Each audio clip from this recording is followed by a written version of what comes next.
Bapak, Ibu, dan saudara-saudara yang terkasih, hari ini, hari Selasa, tanggal 5 November tahun 2024, Remas Stella Maris Jepara memberikan renungan singkat dari Injil Lukas bab 14 ayat 15 sampai 24. Hari ini mengambil tema mau berdalih. Saudaraku yang terkasih dalam Tuhan, salah satu kemampuan yang kita miliki adalah kemampuan untuk berdalih. Injil Lukas bab 14 ayat 18 sampai 20 menjelaskan perumpamaan tentang orang-orang yang berdalih. Ada 3 contoh tentang berdalih yang dapat kita pahami, yaitu ada seorang mengadakan perjamuan besar dan ia mengundang banyak orang. Tetapi yang diundang mengatakan, yang pertama berkata, "Aku telah membeli ladang dan aku harus pergi melihatnya.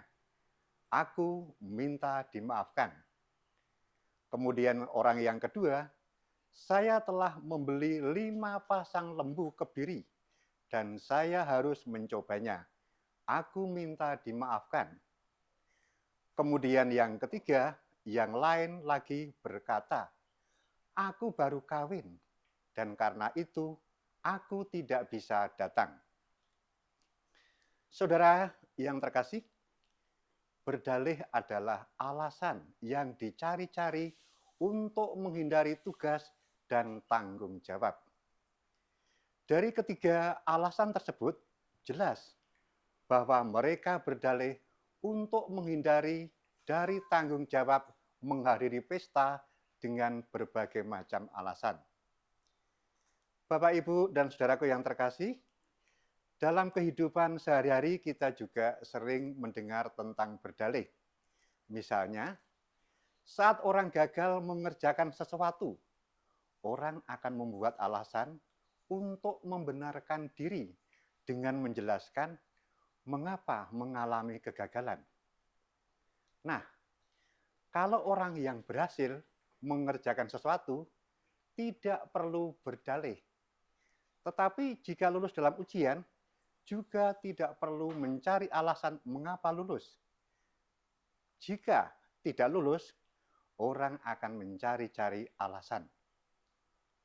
Mungkin karena pengajarnya tidak bersikap adil. Mungkin tugas makalahnya terlalu sulit.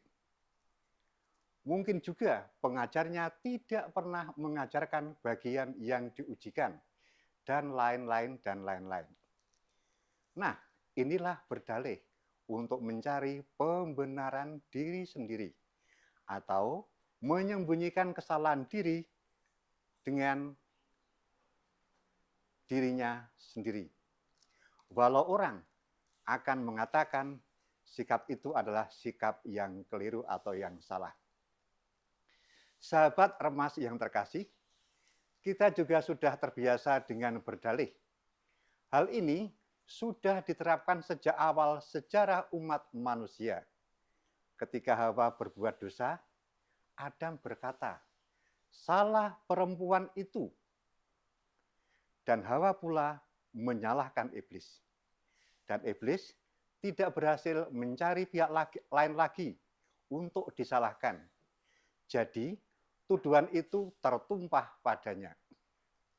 Sejak itulah kegiatan mengalihkan kesalahan menjadi kebiasaan semua generasi dengan berdalih.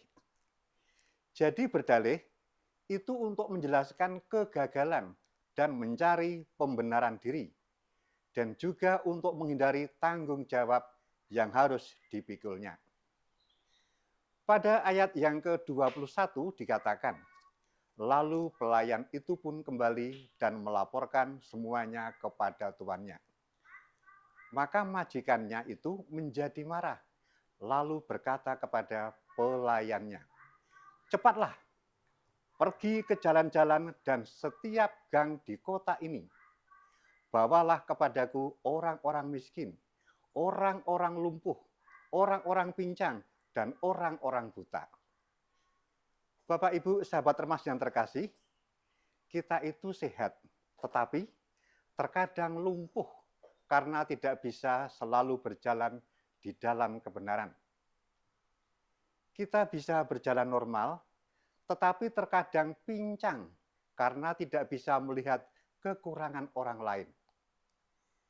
Kita memiliki mata yang sempurna, bisa memandang ke kanan, ke kiri dengan jelas. Tetapi terkadang kita tidak mau tahu keadaan orang lain. Sikap inilah yang berpeluang untuk menimbulkan berdalih. Mari, semua kelemahan-kelemahan yang kita miliki, kita renungkan, kita sesali, dan kita pasrahkan kepada Tuhan, agar Tuhan berkenan menyempurnakan kita, sehingga kita layak mengikuti pesta di kerajaan-Nya. Apakah kita masih mau berdalih bila mendapat undangan Tuhan? Jawabannya ada pribadi kita masing-masing. Amin. Kemuliaan kepada Bapa, Putra, dan Roh Kudus. Terima kasih, Tuhan memberkati.